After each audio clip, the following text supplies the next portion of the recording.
নির্যাতিত হয়েছে উলামায়ে কেরাম। আলেমদের কোমরের মধ্যে রশি বেঁধে টেনে টেনে তারা আদালতে দাঁড় করিয়েছে, পায়ের মধ্যে ডান্ডা বেরি পরিয়েছে। কয়েকদিন আগে দেখলাম এক কুখ্যাত নেতা, সে আদালত কর্তৃপক্ষকে বলেছে আমরা ৩-৪ বারের এমপি ছিলাম, এই জন্য হাতের মধ্যে হ্যান্ডকাপ লাগালে আমাদের প্রেস্টিজ ইস্যু হয়ে দাঁড়ায়, আমাদের ইজ্জত সম্মান নষ্ট হয়। ওই ইজ্জত আলীর নাম নৌ পরিবহন মন্ত্রী, ঠিক কিনা বলেন? নৌ পরিবহন মন্ত্রী ওই ইজ্জত আলী বলেছে যে আমরা ৪-৫ বারের এমপি মন্ত্রী, আমাদেরকে হাতের মধ্যে হ্যান্ডকাপ পরায় উঠালে আমাদের প্রেস্টিজ ইস্যু হয়ে দাঁড়ায়। খুব ইজ্জতে লেগেছে, হাতের মধ্যে হ্যান্ডকাপ পরেছে। আমি তো বলতে চাই এই সমস্ত এমপি মন্ত্রীরা এই দেশের শ্রেষ্ঠ আলেমদের একটা জুতা বহন করার যোগ্যতা রাখেন। অথচ সেই সমস্ত আলেম যাদের চেহারা দেখা মানুষ কি মনে করে, যাদের হাতকে স্পর্শ করতে পারলে নিজেকে ধন্য মনে করে, হাতকে চুম্বন করতে পারলে গর্ববোধ করে, তাদের জন্য চোখের পানি ছেড়ে এই সমস্ত আলেমদেরকে এমন ভাবে ডান্ডা বেরি পরে আদালতে উঠানো হয়েছে মনে হতো এদের চাইতে গুন্ডা সন্ত্রাস আর নাই। এমন বিয়াদবি যারা করেছে তাদের গায়ে শুধু ডান্ডা বেরি কেন, এর থেকে নিকৃষ্ট শাস্তি হওয়া দরকার। কথা বলেন ঠিক কিনা?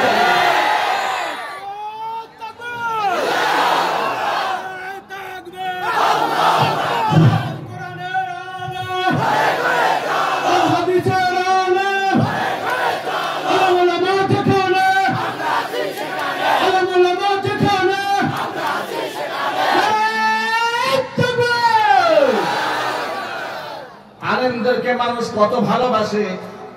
করোনাকালীন সময়, ফুল লকডাউনের সময় আলেম মারা গেছে, জানাজার নামাজ পড়ার জন্য লাখো মানুষ ময়দানে জমা হয়ে গেছে, ঠিক কিনা বলেন? বলা লকডাউনের সময় তো এমন হয়েছে স্বামী মারা গেছে, স্ত্রী দেখতে আসে না, বাবা মারা গেছে, সন্তান লাশ ছয় না, ঠিক না? ঠিক।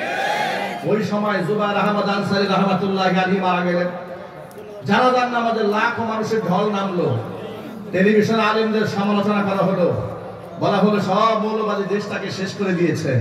ভাইরা আমার, তোমাদের জানাজার মধ্যে টর্চ লাইট দিয়া লোক খুঁজে পাও না, আর আলেমদের জানাজার নামাজের মধ্যে পুলিশ দিয়া বাধা দিয়া লোক ঠেকায় রাখতে পারো না। পার্থক্য তো এখানে। শহীদ আল্লামা দেলোয়ার হোসেন সাঈদী রাহমাতুল্লাহি আলাইহি জানাজার নামাজটা ঢাকা শহরে পড়ার জন্য আপামর জনসাধারণ চোখের পানি ফেলেছে। উনি তো শুধুমাত্র একটা জামাত ইসলামের নেতাই ছিলেন না, উনি তো একজন বড় আলেম ছিলেন, একজন বক্তা ছিলেন, একজন দায়ী ছিলেন। তার ওয়াজ শুনে নাই সে, হোক আওয়ামী লীগ, হোক বিএনপি, হোক জামাত, হোক জাতীয় পার্টি, এদেশের কোটি কোটি মানুষ সাঈদী সাহেবের ওয়াজ শুনেছে। এমন একজন সম্মানিত লোককে তোমরা জানাজা পর্যন্ত পড়তে দাও না, ইতিহাস আমরা ভুলে যাই না। আমার মতো লোককে তোমরা গাজীপুরের মাহফিল মঞ্চ থেকে নামিয়ে ককটেল মামলা দিয়ে 1 নাম্বার আসামি, বিএনপির মামলার আমাকে দিয়ে, হাসান সরকারকে 7 নাম্বার আসামি দিয়ে আমার 1 নাম্বার দিয়ে আদালতে তোমরা তুলেছিলে। মামলা দিয়েছিল, আমার পকেটের মধ্যে 16টা ককটেল পাওয়া গেছে। তোমরা আমাদের হাতে গরুর রশিটা বেঁধে আমাদেরকে কোর্টে হাজির করেছিলে, ইতিহাস আমরা ভুলে যাই নাই। বিনা নোটিশে তোমরা আমাদের মসজিদ থেকে তাড়িয়ে দিয়েছিলে, ইতিহাস ভুলে যায় নাই। আগামী ভবিষ্যতে আলেম ওলামাদের সাথে এখনো আচরণ যারা করবে, গোটা উম্মতে মুসলিমা তাদের বিরুদ্ধে জিহাদের ঘোষণার প্রস্তুত থাকতে হবে।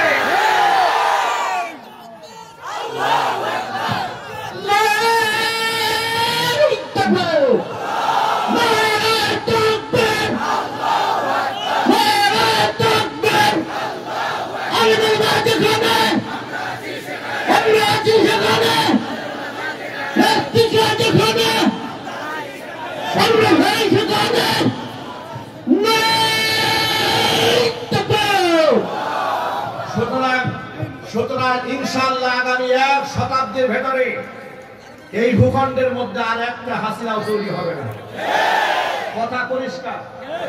আমি আবার বলছি, পৃথিবীর ইতিহাস সাক্ষী, স্বৈরাচারী হাসিনা এদেশের ইসলাম পন্থীদের সাথে যে আচরণ করেছে, ফিরাউনও সে আচরণ করে নাই।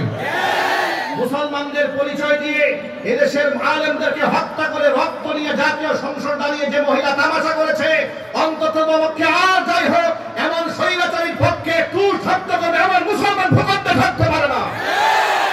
আপনারা ঐক্যবদ্ধ ছিলেন, ভবিষ্যতে ঐক্যবদ্ধ থাকতে হবে।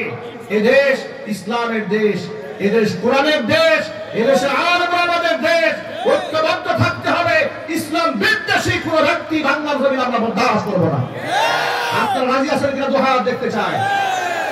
আল্লাহ রাব্বুল আলামিন আমাদের সকলকে ঐক্যবদ্ধ থাকার তৌফিক দান করেন। আমিন।